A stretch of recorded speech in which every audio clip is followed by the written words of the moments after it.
Artinya akar masalah ini tidak akan pernah selesai kalau tidak ada pemahaman yang sama. Berarti benar, agar kita bisa sampai pada solusi di akarnya, itu bukan tugas lembaga yudisial.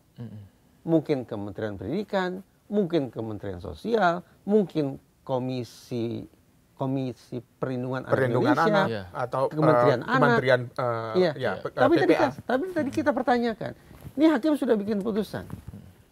Apakah putusan ini cukup powerful untuk menggerakkan kementerian dan lembaga lain untuk melakukan penanganan lebih lanjut terhadap anak ini? Saya ragu. Ini sebatas menjadi sebuah dokumen di database Mahkamah Agung yang tidak berimpak apapun ke kementerian dan lembaga negara lainnya. Kalau itu seandainya tidak dijalankan dan hanya sebagai dokumen, maka kasus ini akan terus berulang. Ramalan buruknya seperti itu. Bukan hanya kasus semacam ini akan berulang di A, di B, di C, tidak. Tingkat residivisme pelaku pun hitung-hitungan akan tinggi. Kemungkinan dia akan mengulangi perbuatannya. Ketika dia bebas. Iya, kenapa? Ternyata benar ya, saya ini adalah korban berulang-ulang.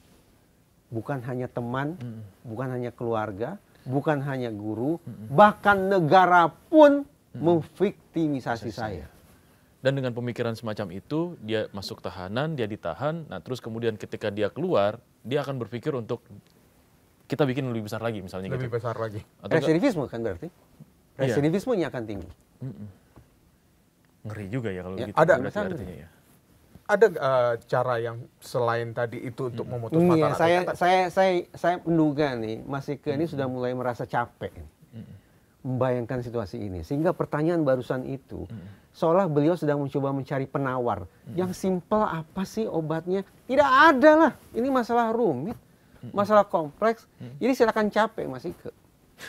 Silakan capek. Silakan capek Mas. Silakan capek. Tidak ada penawar sederhana. Berputar di lingkaran setan yang sama. Perkiraan saya begitu. Kita punya dasar untuk membuat ramalan seburuk itu. Bukan bermaksud mendramatisasi. Tapi itu ramalan yang masuk akal. Ya termasuk korbannya tadi. Ketika keluar dari penjara pun dia juga punya potensi untuk melakukan hal yang sama kan gitu. Iya. Kan? Toh dia tidak kunjung terselamatkan. Iya. Belum lagi bully yang akan dihadapi oleh pelaku yang tadinya korban tadi. Oke, pada saat posisi yang terakhir dia adalah sebagai seorang pelaku. Ya. Kemudian bully dari keluarga korban yang lain. Undang-undang perlindungan anak pun memuat pasal khusus tentang perlindungan khusus bagi anak-anak korban stigma. Kira-kira pernah dengar tidak bahwa pasal itu diterapkan? Sepanjang pengalaman saya bekerja di dunia perlindungan anak, saya belum pernah tuh mendengar adanya perlindungan khusus yang negara betul-betul berikan gitu ya bagi anak-anak korban stigma. Ya, dan stigma itu akan menjadi residivisme yang contoh. Ya. Berulang kali kan kita dengar ada terduga teroris ditembak mati. Baru terduga udah mati nih. Ya. Baru terduga sudah mati. Itu extrajudicial killing tidak? Extrajudicial killing kan? Yes. Sebetulnya tidak bisa dibenarkan. Saya bukan mau bicara itunya. Saya mau bicara hukuman bagi keluarganya. Istrinya, hukuman moral anaknya diusir. Berarti kan sesungguhnya anak itu korban stigma kan? Iya. Apa yang negara lakukan? Gak usah bicara lakukan deh. Negara punya tidak data tentang anak-anak terduga teroris itu sekarang di mana? Sekarang di mana mereka? Perlindungan apa yang diberikan kepada mereka? Sekarang di mana mereka? Berserak di mana? Setelah mereka diusir dari kampung halamannya, terus mereka di mana? Mereka melakukan apa? Sekolahnya di mana? Sekali lagi saya tidak dalam konteks mengendorse terorisme, bukan begitu. Kita paham. Tapi kita harus proporsional juga. Betul. Anak ini adalah statusnya korban, paling tidak korban stigma. Nah, undang-undang sudah punya aturan main tentang itu. Anak-anak korban stigma dapat perlindungan khusus. Bahkan bunyi pasalnya keren. Negara berkewajiban dan bertanggung jawab. Itu bunyinya. Berkewajiban dan bertanggung jawab memberikan perlindungan khusus kepada A, B, C, D, E dan seterusnya. Anak korban kekerasan dan juga anak korban stigma. Jadi banyak, dua kategorinya ada di situ. Dan itu kita tidak pernah mendengar negara untuk menjalankan itu ya Pak? Saya belum pernah mendengar data tentang itu. Data anak yang masuk BUI di mana ada. Ya. Data anak-anak yang mendapat perlindungan khusus. Coba sesekali Sindonyus undang entah itu KPAI, entah itu KPPPA, coba tanya, Ibu, Bapak punya tidak data tentang jumlah anak-anak Indonesia yang mendapatkan perlindungan khusus berdasarkan kategori sebagai berikut? Ramalan saya mereka nggak punya itu. Artinya negara juga gagap ya? Iya. Kalau Dengan seabrek produk hukum yang kita punya, dengan Iya. seabrek undang-undang kita punya, ternyata kita masih gagap. saya tidak dalam bicara menghadapi macan Asia, saya bicara macan kertas nih. Iya, iya. itu. Ya, Iya kan? Iya. Betul Betul. kan? Omong-omong ya. Iya, maksudnya ada nih Iya. undang-undangnya, Bang. Iya, kan? ya omong-omong Iya. seperti Yang macan jadi kertas persoalan tadi tadi, kan. iya, macan kertas tadi yang Abang bilang. Maksudnya, saya berpikirnya gini, Bang. Jadi, jangan-jangan ini mereka juga jangankan menerapkan gitu, tahu pun enggak gitu. iya. Nggak usah lah, nanti saya buka kartu pejabat negara lagi. Karena saya hadir dalam sebuah forum diskusi dengan seorang pejabat negara. Ingat pun tidak tentang perlindungan khusus. Sehingga juga dia sama, terobsesi hukuman. Lupa perlindungan khusus harus diberikan terlebih dahulu. Mengingat anak ini berstatus ganda sebagai pelaku sekaligus sebagai korban. Padahal di undang-undang sudah jelas Sudah disebutkan. ada. Sudah ada. Bahkan sudah ada PP-nya. Sudah ada PP-nya. Sudah ya? ada PP, turunan tentang pelaksanaan perlindungan khusus. Artinya apabila kita berhadapan dengan seorang pelaku yang juga seorang korban, maka akan kita perlakukan perlindungan khusus terhadap Korbannya dia sebagai didahulukan. korban itu harus didahulukan ketimbang pelaku, Ketimbang pidananya, ketimbang pidana. dahulukan pemberian perlindungan khususnya. Nah, kalau seandainya sudah masuk bergulir sampai ke meja hijau, masuk ke ranah pengadilan, hakim pun akhirnya jadi terpojok jadinya ya. Yang saya tahu perlindungan khusus tidak harus menunggu sampai putusan inkrah.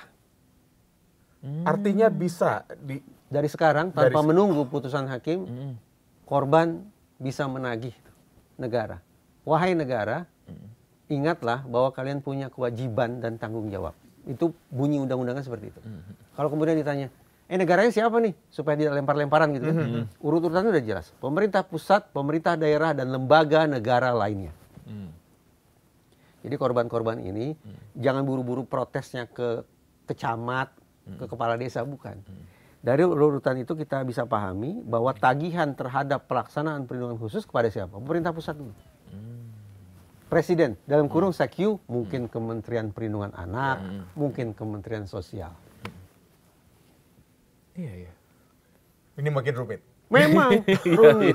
Dari awal Bang Reza sudah bilang, ini rumit. Benar-benar kompleks permasalahannya. Sampai jujur saja kita berdua sampai kebingungan Iya, kita mau speechless deh. jadi speechless karena memang ini yang kita harapkan sebenarnya ya. Kehadiran negara di dalam melindungi Oh sebenarnya. sudah, dulu Nawacita tahun 2014 kan Presiden Jokowi tahun pertama itu. Negara hadir, Nawacita poin 1. Ya. Tapi- Minum dulu. Ya. Baik, kita minum dulu.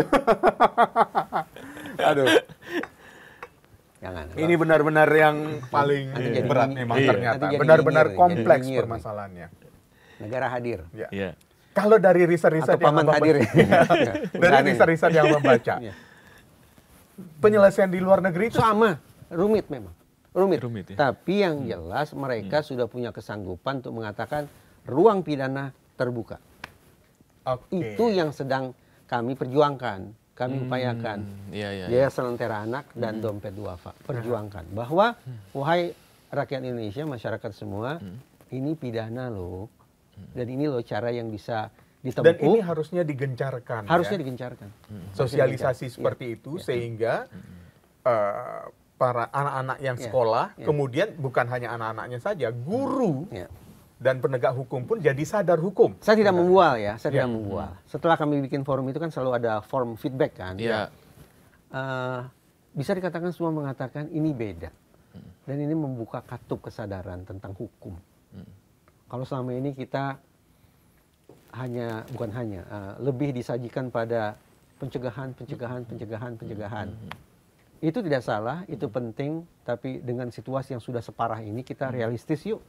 Berikan porsi lebih besar lagi untuk berdiskusi, membuka keinsafan kita tentang represifnya, penegakan hukumnya, pidananya. Pidana ada dua, berarti kita bicara proses pertanggungjawaban pidana dan juga perlindungan khususnya. Perlindungan khususnya. Ya. Itu yang paling utama. Itu yang Baik. paling utama. Bang Reza, terima kasih telah hadir di To The Point. Kita Terima memang kasih. harus menyelesaikan masalah yang kompleks ini. Dan semoga Betul. negara mendengar. Karena Ya. yang paling berbahaya itu ternyata bukan pelaku. Iya, Tapi sikap masa bodoh kita. Ya. betul. Mari kita jaga anak-anak kita dari yang tak berdaya ini sebelum mereka berbicara lewat bencana. Saya Ika Kesuma pamit. Dan saya Andri Susanto. Kita akan jumpa lagi di To The Point berikutnya. Sampai jumpa. Sampai jumpa.